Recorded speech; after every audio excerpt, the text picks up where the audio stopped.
Okay.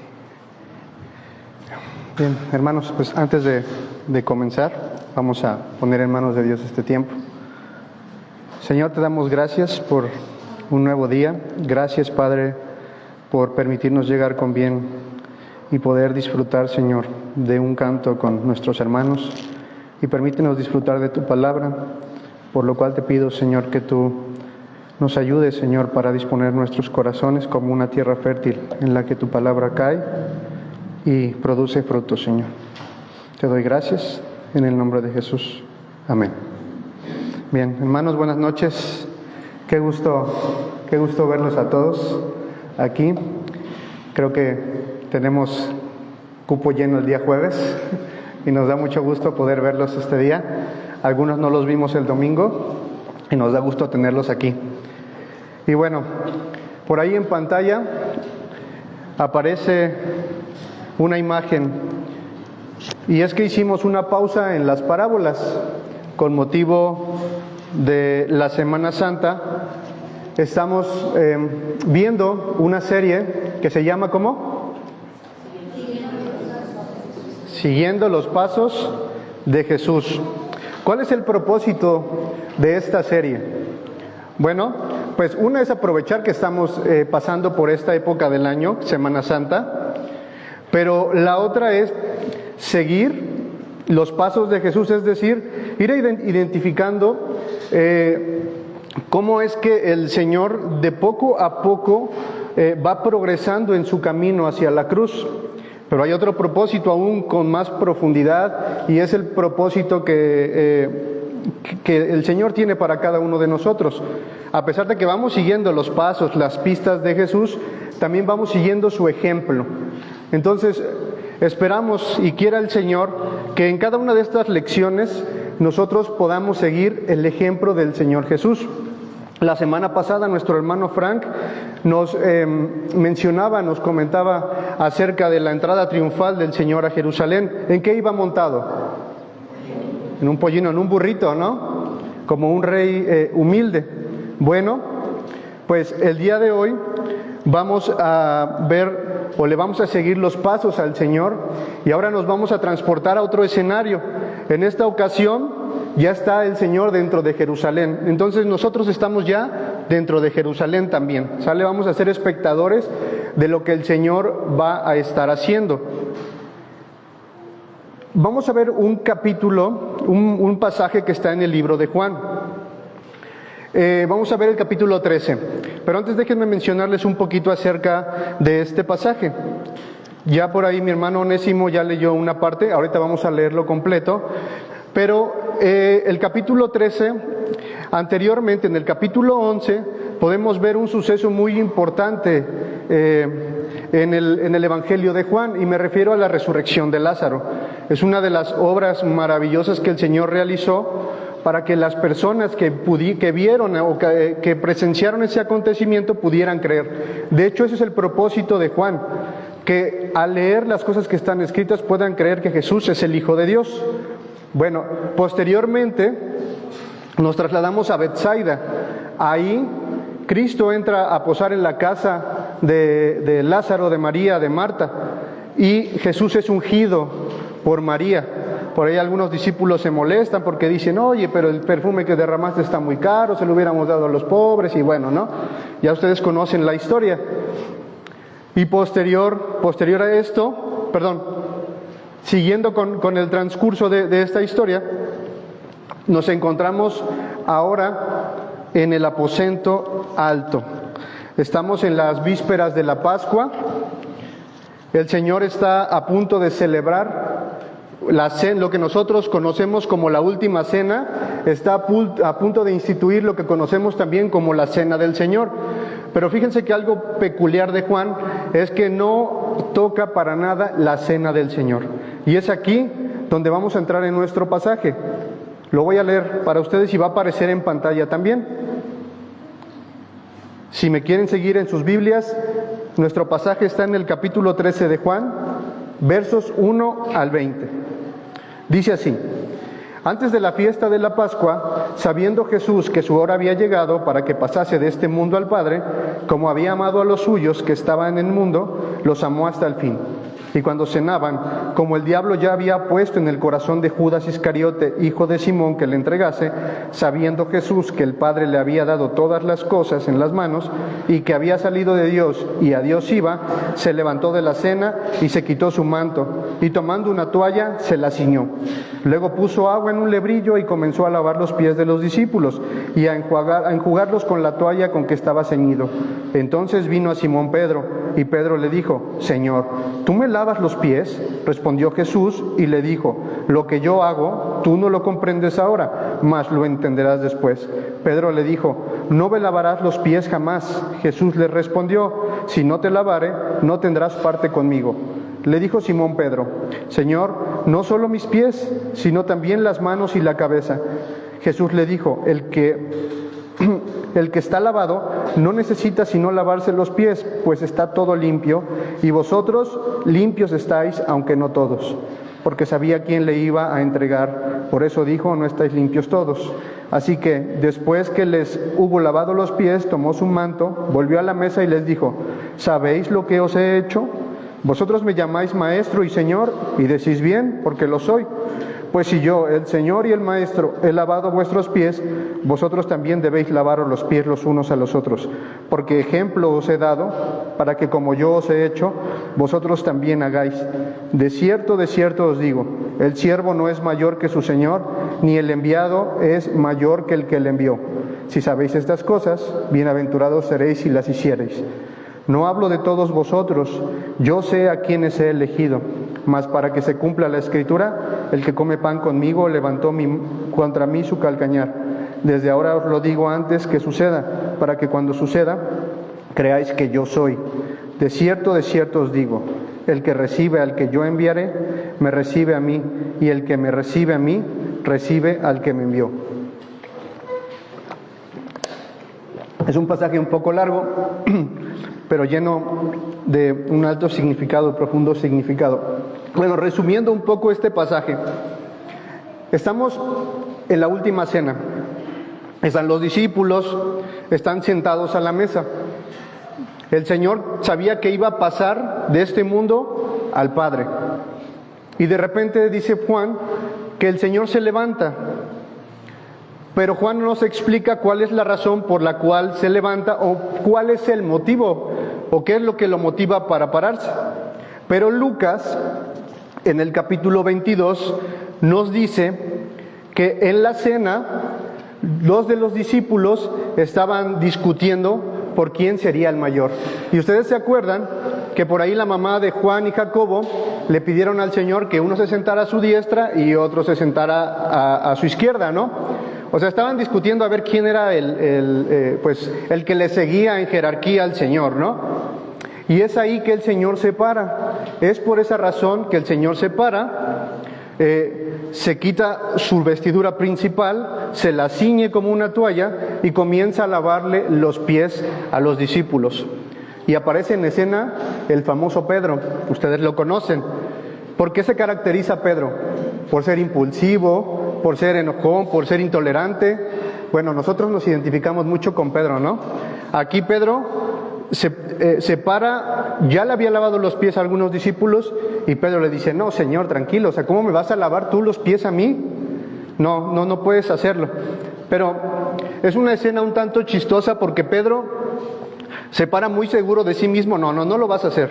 Pero el Señor lo confronta con una respuesta contundente y le dice: ¿sabes qué? Si yo no te lavo los pies, tú no vas a formar parte conmigo. Es decir, no vas a seguir teniendo una relación conmigo. Y ahí como que cambia de parecer muy rápido, ¿no? Y le dice: no, Señor, si no, pues lávame todo entero, ¿no? ¿Esto qué significa? Bueno, esto tiene un trasfondo espiritual también. Lo que quiere dar a entender el Señor es que ellos ya estaban limpios por la palabra, que solamente necesitaban lavarse los pies en señal de una purificación, como cada uno de nosotros que ya hemos creído en Cristo. No necesitamos volver a la regeneración, sino que necesitamos purificarnos, o lo conocemos en teología como la santificación. necesitamos santificarnos día a día, pero hay otro propósito u otro significado más en el lavamiento de los pies. Y bueno, el Señor les muestra esto con su ejemplo, y vamos ya hasta el final, al versículo 20, al versículo 19. El Señor sabía que alguien de los que estaban ahí le iba a entregar. Ustedes saben quién le iba a entregar. ¿Quién le iba a entregar? Judas, ¿no? Judas Iscariote. Y el Señor les dice: desde ahora os lo digo antes que suceda, para que cuando suceda creáis que yo soy. Nuevamente aquí vemos el propósito de Juan, que las personas al leer esto crean que el Señor, que Cristo, que Jesús es el Hijo de Dios. Y finaliza con el verso 20, dice: de cierto os digo, el que recibe al que yo enviare, me recibe a mí, y el que me recibe a mí, recibe al que me envió. Este verso es un tanto importante y tiene que ver con algo de cierta consolación. El versículo 19 les dice que hay alguien que lo va a entregar. Y ciertamente para los discípulos eso quiere decir que su Señor va a ser entregado y que muy probablemente, porque así lo dice la Escritura, el pastor de las ovejas es herido y las ovejas son dispersadas. La última frase quiero ofrecerle a los discípulos pues un poco de consolación. Es como un recordatorio de ánimo, que a pesar de que alguno de entre ellos sería un traidor, los otros seguían teniendo una estrecha relación con su Señor, que se reflejaba en el llamado ministerial que ellos tenían. Es decir, que aquellos que fueran a predicar el Evangelio es como si recibiesen a Cristo, y si recibían a Cristo, recibían también al Padre. Y bueno, a grandes rasgos de esto trata este pasaje, pero ¿qué podemos encontrar o cómo es que Cristo se nos muestra y también qué nos muestra Cristo en este pasaje y cómo se relaciona con nosotros? Dije al principio que no solo vamos a tratar de ir siguiendo las pisadas de Cristo, sino que también vamos a tratar de seguir su ejemplo. Y de hecho de eso se trata la vida cristiana, de ser como Cristo. Y bueno, ¿qué podemos encontrar aquí? ¿Cómo nos muestra este pasaje a Cristo y qué nos muestra de Cristo este pasaje? Bueno, en primer lugar, nos muestra a Cristo y su amor inagotable. Fíjense lo que dice el versículo 1. Como había amado a los suyos que estaban en el mundo, los amó hasta el fin, ¿no? Entonces, nos muestra a Cristo con un amor inagotable. Sabemos que Cristo, por ser Dios, es infinito. Y si es infinito, su amor es infinito también. ¿Y cómo muestra su amor? Hay algo importante a considerar y que se ha tocado mucho aquí en la iglesia, y es que por ahí en algunos contextos cristianos se menciona que Dios ama a algunos, pero que aborrece a otros. ¿Cómo ven? ¿Dios ama a unos y aborrece a otros, o Dios ama a todo el mundo? Dios ama a todo el mundo, ¿no? Porque de tal manera amó Dios al mundo. Ok, pero hay que recalcar algo, que Cristo ama de una manera especial a los que han depositado su fe en Él. Sí ama a todo el mundo, pero ama de manera especial a aquellos que han depositado su fe en Él. Es decir, que si usted ha creído en Cristo y se ha arrepentido de sus pecados, usted tiene derramado sobre usted un amor especial, una atención especial de parte de Cristo. Y bueno, vamos al primer inciso: un amor especial por los suyos. ¿Qué quiero decir con esto? Bueno, si ustedes leen el Evangelio de Juan, se van a dar cuenta que del capítulo 1 al capítulo 12, Cristo, aparte de que es mencionado como el Cordero que quita el pecado del mundo y como el Hijo de Dios, vamos a ver una serie de milagros, una serie de maravillas que Cristo va a realizar, y esto lo va a realizar a los judíos, a uno que otro gentil. Pero llegamos al capítulo 12, específicamente al versículo 36, Y dice la Escritura que Cristo se va a apartar de ellos. ¿De quiénes? Se va a apartar de los judíos. Miren, lo voy a leer para ustedes. Entre tanto que tenéis la luz, creed en la luz, para que seáis hijos de luz.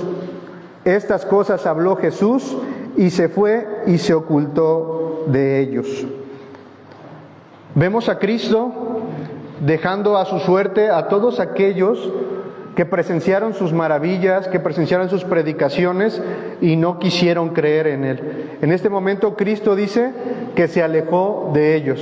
¿Y se alejó de ellos para qué? Para estar un tiempo con sus discípulos. Por eso digo que muestra un amor especial para con los suyos. Dedicó un momento muy especial para estar con ellos. Y muestra de ello es que se tomó el tiempo para estar con ellos en la cena y compartir los alimentos. Juan dice que, y los otros evangelios, pero más bien los otros evangelios dicen que lo que está compartiendo ahí es la cena de la Pascua. Compartiendo el pan, compartiendo el vino. Pero ¿cómo muestra Cristo también su amor inagotable? El inciso B, un amor que soporta hasta el final. Como había amado a los suyos que estaban en el mundo, los amó hasta el fin. Cristo busca pasar tiempo especial con sus discípulos, pero hay algo muy importante. Debemos entender que Cristo está en sus últimos días, está en sus últimas horas. Vamos a ponernos un poco en los zapatos de Cristo. ¿Cuál piensan ustedes que fue su sentir? Piénsenlo ahí. ¿Cómo creen que se sentía Cristo en ese momento? Sabiendo que alguien lo iba a entregar, sabiendo que iba a pasar de esta vida al Padre. Y hay algo importante aquí en Juan 12:27 dice: ahora está turbada mi alma, ¿y qué diré? Padre, sálvame de esta hora, mas para esto he llegado a esta hora. Juan 12:21. Juan 13:21. Habiendo dicho esto, se conmovió en espíritu y declaró y dijo: de cierto os digo, que uno de vosotros me va a entregar.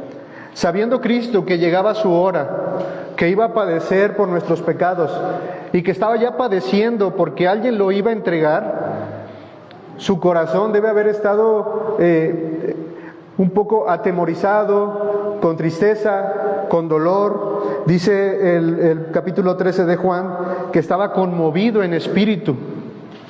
Muchos de nosotros, cuando nos sentimos mal, normalmente, ya sea de salud, ya sea emocionalmente, lo que queremos es estar solos, es estar apartados, no queremos que nadie nos hable, y mucho menos interesarnos por los problemas de los demás.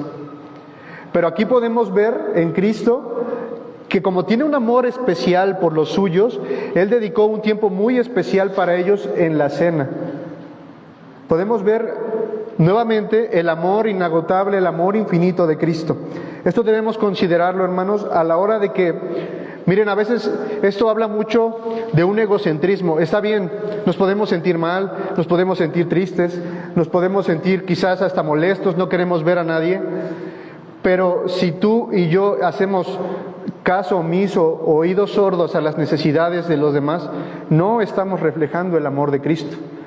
Miremos el ejemplo del maestro que, a pesar de que estuvo padeciendo, a pesar de que estaba conmovido y afligido en su corazón, aún así Él dedicó un tiempo especial para los suyos. Entonces, esto es importante a considerar si queremos seguir los pasos de Cristo. Ahora, en segundo lugar, ¿qué podemos ver? ¿Cómo podemos ver a Cristo en este pasaje? Bueno, podemos ver a Cristo como el gran siervo rey. En Isaías se nos habla de un siervo sufriente, ¿sí lo recuerdan? Isaías 52:13 al 53:13 se nos habla de los padecimientos de este siervo. Y bueno, vayan conmigo al verso 13 y 14 de nuestro pasaje. Dice así: vosotros me llamáis maestro y señor, y decís bien, porque lo soy. Pues si yo, el Señor y el maestro, he lavado vuestros pies, hasta ahí nos quedamos. Para usted, ¿quién es Cristo? De hecho, el Señor hace esta misma pregunta en los Evangelios, en Mateo, en Marcos. ¿Quién dicen los hombres que soy yo? Bueno, unos dicen que eres uno de los profetas, otros dicen que eres Juan el Bautista. Y por ahí Pedro también contesta, ¿no? Tú eres el Cristo, el Hijo del Dios viviente. Pero para ustedes, hermanos, ¿quién es Cristo? ¿Es el Maestro?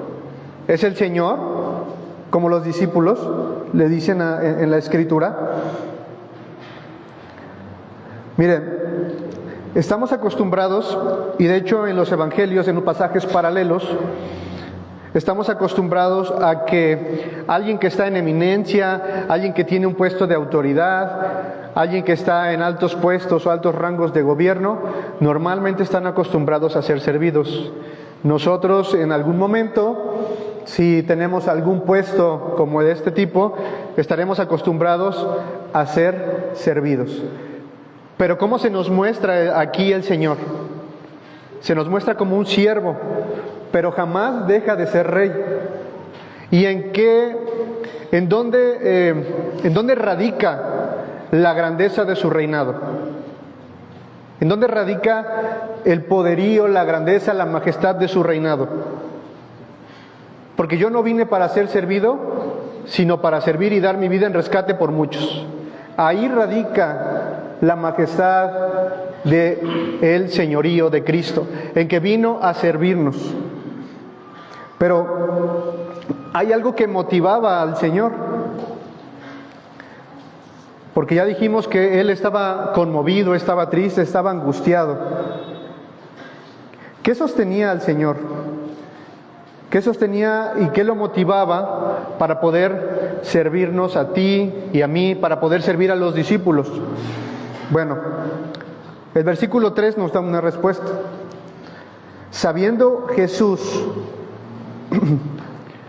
pasamos al siguiente inciso, lo motivaba lo siguiente: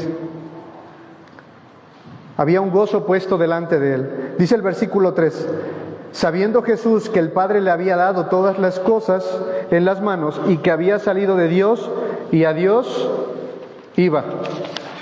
¿Qué lo motivaba? Que iba a Dios. Hebreos, hay un pasaje muy interesante y creo que la mayoría de ustedes se lo sabe. Hebreos 12:2. Puestos los ojos en Jesús, el autor y consumador de la fe, el cual, por el gozo puesto delante de él, sufrió la cruz, menospreciando el oprobio, y se sentó a la diestra del trono de Dios. Pero ¿cuál era ese gozo puesto delante de él? ¿Qué es lo que motivaba al Señor Jesucristo a seguir adelante a pesar de la aflicción, a pesar de que algunos lo iban a negar, a pesar de que lo iban a entregar? ¿Qué lo motivaba? Hermano, lo motivaba algo que dice Isaías 53:11. Y aquí en algún momento ustedes se aprendieron ese pasaje de Isaías 53:11. Dice así, lo voy a leer para ustedes. Verá el fruto de la aflicción de su alma y quedará satisfecho. Por su conocimiento justificará mi siervo justo a muchos y llevará las iniquidades de ellos.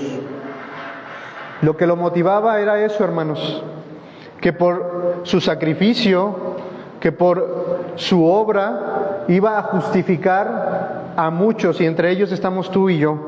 Eso es lo que motivaba a Cristo a seguir adelante. Ahora, ¿qué más podemos ver aquí? ¿O qué más nos muestra Cristo como ese siervo, como ese rey?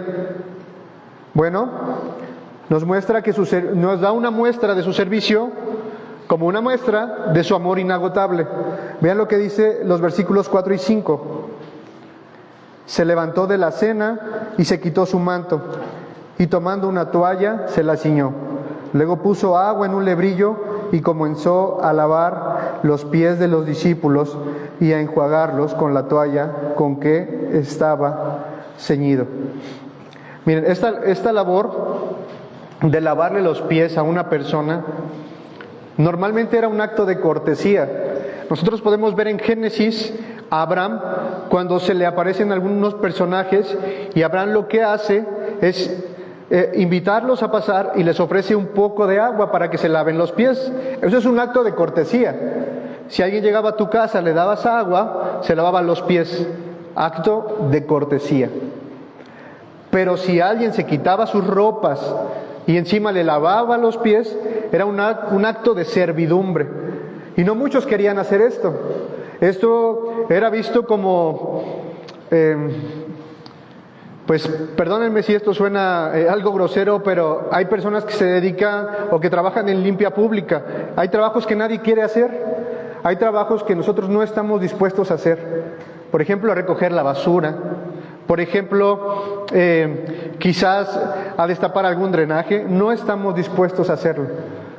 El Señor está dispuesto a hacer esto y más, y nos da una muestra de ese amor inagotable. ¿Por qué los discípulos no hicieron esto? ¿Por qué los discípulos, al llegar a la cena, no dispusieron un poco de su tiempo para lavar los pies del Señor, como sí lo hizo María en el capítulo 12, para poder enjuagar con sus lágrimas o con sus cabellos los pies del Señor? ¿Por qué? Porque Lucas nos dice que había una contienda entre ellos a ver quién iba a ser el mayor. Entonces podemos ver ahí que aún estos discípulos no habían entendido que la grandeza del servicio cristiano radicaba en eso, en ser siervos, en servir. Y el Señor les da una muestra de su amor inagotable a través de ese servicio, de lavar los pies de los discípulos. ¿Qué más podemos ver? Algo también interesante, su servicio hacia sus enemigos, hacia aquellos que se le oponen. Verso 2 del capítulo 13. Y cuando cenaban, como el diablo ya había puesto en el corazón de Judas Iscariote, hijo de Simón, que lo entregase, y el versículo 18 nos dice: no hablo de todos vosotros, yo sé a quienes he elegido, mas para que se cumpla la Escritura, el que come pan conmigo levantó contra mí su calcañar. Cristo nos muestra esa grandeza, nos muestra ese siervo rey, en que aun teniendo enemigos y personas que se le oponían, aún así, Él le servía. Miren, nosotros a veces, cuando nos enojamos con nuestro prójimo, generalizando, porque puede ser nuestra esposa, puede ser nuestro hermano carnal, no creyente, nuestro hermano en la iglesia, a veces cuando nos enojamos con él y sabemos que está pasando por alguna necesidad, el orgullo es más fuerte y no atendemos a ese llamado. Estamos molestos y somos incapaces de poder tomar el teléfono, somos incapaces de poder ir a visitarlo porque el orgullo prevalece. Y todavía peor, hermanos, es el hecho de saber que lo debemos hacer y no lo hacemos, porque en eso consiste el pecado, en saber hacer lo bueno y no hacerlo.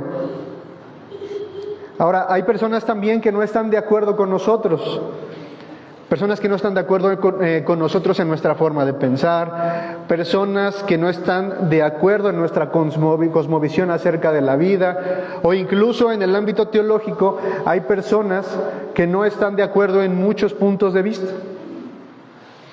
Pero a veces tienen una necesidad o a veces sabemos que están pasando por algo y no somos capaces de poder acercarnos a ellos. Pero Cristo nos muestra que aún sabiendo que hay personas que lo van a entregar, y miren que aquí yo sé y pienso que muchos de ustedes han sido traicionados también. Han sido traicionados por gente de afuera y han sido traicionados, peor aún, por aquellos que se dicen ser hermanos. Pero ¿qué pasaría, hermanos y hermanas, si aquella persona que les quedó a deber dinero, que asistía a la iglesia, que aquella persona que levantó algún chisme o algún falso en contra de ustedes pidiera su ayuda de nuevo? ¿Les servirían? ¿O dirían, no, pues eso es juicio del Señor y está pasando por esto porque desobedeció al Señor? ¿Qué haríamos, hermanos? ¿Les serviríamos? Dejamos la pregunta en el aire, ¿no? Porque a veces es difícil responder. A veces hay personas que nos hacen mucho daño y somos incapaces de poder servir. Pero aquí tenemos el ejemplo, hermanos. Sigamos los pasos de Jesús, sigamos el ejemplo de Jesús. Y ahora, ¿qué otra cosa nos muestra Cristo en este pasaje? Bueno, vemos a Cristo y su relación con nuestro servicio.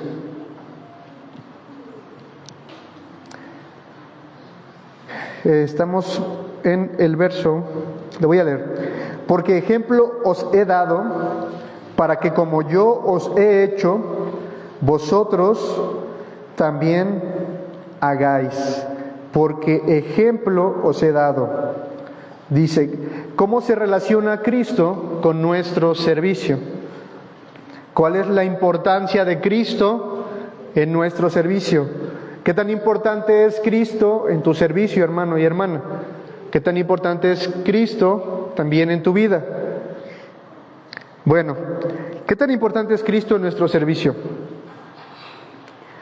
Vamos al primer inciso. Inciso A. ¿Por qué es tan importante Cristo? ¿Dónde radica la importancia de Cristo en nuestro servicio? Bueno, en primer lugar, en su conocimiento. El verso 13 dice, vosotros me llamáis Maestro y Señor, y decís bien, porque lo soy. Es decir, los discípulos sabían que Cristo era el Maestro y que también era el Señor. Y déjenme decirles que este título de Señor no era un título de respeto solamente. Decir Señor para ellos era remontarse al Antiguo Testamento, era referirse al Jehová del Antiguo Testamento, es decir, era el título de Dios. O sea, estos discípulos sabían que realmente quien estaba frente a ellos, quien les estaba lavando los pies, era Dios mismo. Y bueno, ¿por qué decimos que el conocimiento de Cristo es esencial para poder servirlo? Por una sencilla razón. Porque si ustedes no conocen quién es Cristo, entonces no van a saber a quién van a servir. Y es por eso, hermanos y hermanas, que si en algo se ha caracterizado esta iglesia, y no es por jactancia, es que tiene un real y total interés porque ustedes conozcan a Cristo. Por eso es que tenemos clases dominicales de teología, de cristología, es por eso que está el seminario, es por eso que las hermanas tuvieron su curso de cómo aprender a leer la Biblia, porque realmente están interesados en que usted y en que yo conozcamos a Cristo. Nosotros no podemos servir a alguien que no conocemos. En el trabajo quizás pueda ser así, nadie sabe para quién trabaja, ¿no? Es verse el dicho popular, pero aquí en el cristianismo no, hermanos. En el cristianismo sí debemos saber a quién estamos sirviendo. ¿Y por qué es importante también el conocimiento? Bueno, porque si nosotros no sabemos quién es Cristo, porque si nosotros no sabemos qué hizo Cristo, porque si nosotros no dimensionamos la obra de Cristo, no vamos a poder servirle correctamente. No vamos a poder seguir su ejemplo. Así que otra de las invitaciones este día es que usted y yo leamos la Escritura. No importa que no lea toda la Escritura o no lea de tapa a tapa la Escritura en un año. Si usted lee, por ejemplo, el Evangelio de Juan y lo lee a conciencia, usted va a aprender mucho de Cristo. Si lee los Evangelios, va a aprender mucho de Cristo. No estoy diciendo que no se esfuercen por hacer una lectura anual. Sí, háganla. Pero leamos a conciencia acerca de Cristo. Bueno, pero el conocimiento, aunque sí es importante, hermanos y hermanas, y es esencial para poder vivir la vida cristiana, porque la doctrina sí importa. Por ahí hay algunos hermanos, no de esta iglesia, de otras iglesias, que cuando se les habla acerca de teología o de doctrina, dicen, no, pues eso no importa, eso no es del Espíritu, mucha letra mata, mucha letra te vuelve loco, ¿para qué vamos a ir a clases? Esto parece una escuela militar, no parece una iglesia, yo no veo que salten, yo no veo que griten, yo no veo que muevan las manos, no veo que se emocionen.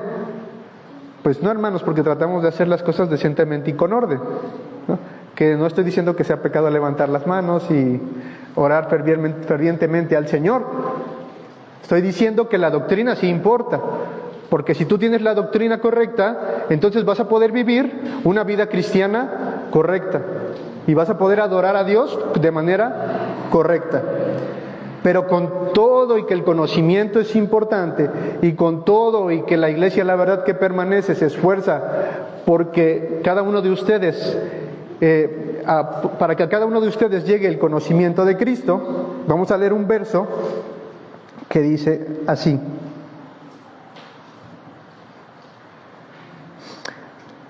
Les voy a dar un ejemplo. Es Pedro. Ahí mismo en nuestro pasaje, el verso 6. Entonces vino a Simón Pedro, y Pedro les dijo: Señor, ¿tú me lavas los pies? Respondió Jesús y le dijo: Lo que yo hago, tú no lo comprendes ahora, mas lo entenderás después. Pedro le dijo: No me lavarás los pies jamás. Jesús le respondió: Si no te lavare, no tendrás parte conmigo. Le dijo Simón Pedro: Señor, no solo mis pies, sino también las manos, la cabeza. Jesús le dijo: El que está lavado no necesita sino lavarse los pies, pues está todo limpio. Y vosotros limpios estáis, aunque no todos, porque sabía quién le iba a entregar. Por eso dijo: No estáis todos limpios. ¿Qué vemos en Pedro aquí? Y bueno, dicho sea de paso, el propósito de este verso, aparte de mostrarle con el lavamiento de los pies, en este caso a Pedro, decirle que estaba purificado por la palabra, lo que ya mencioné hace un rato, era darles ejemplo, que así como el Señor ya lo había hecho, ellos lo debían hacer igual. Pero, ¿por qué digo que aunque el conocimiento es esencial, importante y medular, aún así con todo el conocimiento, Pedro, cuando el Señor se le acerca para lavarle los pies, Pedro le resiste y le dice: No, Señor, ¿cómo me vas a lavar los pies a mí? O sea, parafraseándolo: Señor, ¿cómo es que tú me vas a servir a mí? A ver, pensemos, ¿el Señor no le servía ya a los discípulos? ¿El Señor ya no le había servido a Pedro? ¿No había sanado a su suegra? ¿No lo había ayudado también para que no se sumergiera en el lago, en la barca? O sea, Pedro, a pesar de que tenía el conocimiento del Señor, pues no lo estaba poniendo por obra. Entonces, aunque ese conocimiento sí es esencial, si nosotros no lo ponemos por obra, pues ese conocimiento es vano. O sea, el conocimiento nos ayuda a poder entender la voluntad del Señor. Y la voluntad de Dios para con Pedro era en ese momento servirlo. Y nosotros muchas veces también resistimos al Señor, no dejando que nos sirva cuando estamos afligidos, no dejando que nos sirva cuando estamos pasando alguna necesidad. Porque es muy común, y esto es natural de todos nosotros, que cuando estamos pasando por cualquier situación económica, de salud, alguna cuestión judicial, no sé, nuestro temor siempre es: ¿qué va a pasar? Estamos ansiosos, estamos afanosos, y el Señor te dice: por nada estés afanoso, sino, pon delante de mí todas tus oraciones, todas tus peticiones. Y la paz que yo te voy a dar, la que sobrepasa por todo entendimiento, va a guardar tu corazón. Pero ¿qué decimos? No, Señor, es que... No, pero no estés afanoso, pon tus peticiones delante de mí. No nos dejamos servir por el Señor. En ese sentido nos estamos comportando como Pedro, que a pesar de que tenemos el conocimiento y a pesar de que tratamos de memorizar la Escritura, no entendemos la voluntad del Señor. Entonces, hermanos, cuando estemos pasando por este tipo de dificultades, dejémonos servir por el Señor. No esperemos que el Señor vaya a bajar, descienda de las nubes. Bueno, sí lo esperamos, ¿no? Sí esperamos que el Señor descienda de las nubes y que nos vayamos con Él. Pero, pues, no porque esté usted con gripa o por ahí le deba el Coppel, no espere que el Señor baje y le diga y lo consuele. Hermano, déjese servir por el Señor. ¿Qué otra cosa podemos ver en Cristo y su relación con nuestro servicio? Bueno, inciso B. ¿Cuál es la respuesta al conocimiento de Cristo? ¿Cómo debemos responder nosotros al servicio y al conocimiento de Cristo? Bueno, pues nuestra respuesta debe ser igual. ¿Cuál es nuestra respuesta? El servicio, hermanos. El versículo 17 de nuestro pasaje dice así: si sabéis estas cosas, bienaventurados seréis si las hiciereis. Fíjense bien lo que dice. Si tienen sus Biblias ahí, fíjense bien. Dice, si saben estas cosas, ¿cómo es que vamos a ser bienaventurados? Bienaventurados seréis, ¿si qué? Si las hiciereis. O sea, solamente vamos a ser bendecidos, solamente vamos a estar contentos, solamente vamos a estar doblemente bendecidos, no cuando tengas el conocimiento, sino cuando ¿qué? Cuando las hagas, hermano, cuando las hagamos. El conocimiento envanece, pero el amor edifica. ¿De qué te sirve tener todo el conocimiento? ¿De qué nos sirve tener todo el conocimiento? ¿De qué nos sirve ser, llegar a ser teólogos reconocidos en redes, en YouTube, si no tenemos amor por todos aquellos que Cristo ha ganado con su sangre? No nos sirve de nada, hermanos. El conocimiento del Señor y su voluntad son insuficientes y son vanos si no los ponemos por obra. Seremos como un metal que resuena, dice, si no tenemos amor los unos por los otros. El verso 14 dice, pues si yo, el Señor y el Maestro, he lavado vuestros pies, vosotros también debéis lavar los pies los unos a los otros. Ahí está el ejemplo, hermanos. Tenemos el conocimiento de Cristo. Él lavó los pies de sus discípulos, nos dejó ejemplo, entonces nosotros en respuesta debemos hacer lo mismo. Verso 15, porque ejemplo os he dado para que como yo os he hecho, vosotros también hagáis. Nuestro servicio debe ser consecuencia y debe ser reflejo del servicio también de nuestro Señor. Es decir, nosotros no podemos servir como nosotros queramos. A veces queremos hacer las cosas en nuestro propio entendimiento, en nuestras propias fuerzas, pero el Señor dice no. Sirve como yo sirvo. Y esto es muy retador, hermanos, para todos nosotros, porque a veces sabemos que, nuevamente, vuelvo a lo mismo, que alguien está pasando alguna necesidad. ¿Qué dice el verso que estamos tratando de memorizar del libro de Hechos para las ofrendas? Que ayudemos a quienes, a los más necesitados, ¿no? Que ayudemos a los más necesitados, pero ¿de qué manera? Pues como Cristo los ayudó, como Cristo se dio por ellos, se dio en su totalidad. Pero esto nos cuesta mucho. De verdad, hermanos, nos cuesta mucho. Y hablo de mí y hablo por todos aquellos con los que he tenido comunión. Nos cuesta mucho podernos dar de la misma manera que Cristo se dio. No es excusa, de alguna manera esto es natural por nuestra pecaminosidad, pero no es excusa. Debemos darnos como el Señor se dio. Ahora, otra cosa importante, verso 16. De cierto os digo, el siervo no es mayor que su Señor, ni el enviado es mayor que el que lo envió. ¿Qué nos enseña este verso también? Que podemos ir al otro extremo.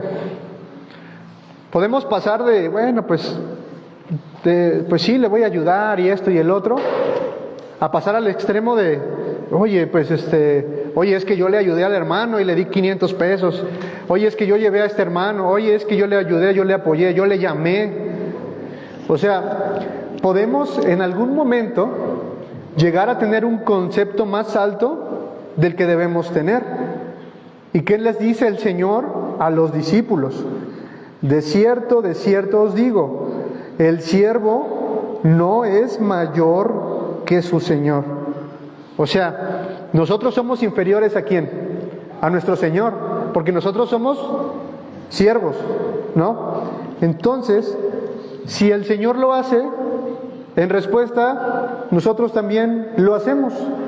No estamos haciendo nada que el Señor no haya hecho. Así que, como dice también la Escritura, lo que hace tu mano derecha, que no lo sepa tu izquierda. O sea, si vamos a servir como Cristo, también debemos considerar esto. No hacer alarde como los fariseos, que se paraban y hacían largas oraciones. No hacer alarde del apoyo que le estamos dando a alguien. Simplemente sirvamos. Como nuestro Señor sirvió, nosotros también debemos servir. El siervo no es mayor que su Señor, ni el enviado es mayor que el que lo envió. Simplemente, hermanos, debemos hacer lo que nos demanda. Porque ¿qué somos? Según este verso. Siervos, ¿no? Y también, al utilizar este título, muchos a veces profesamos una falsa piedad, una falsa sumisión al Señor, ¿no? Pues yo soy siervo de Cristo, ¿no? Por ahí hay alguna secta pseudocristiana que presenta a sus líderes como siervos del Señor Jesucristo, ¿no?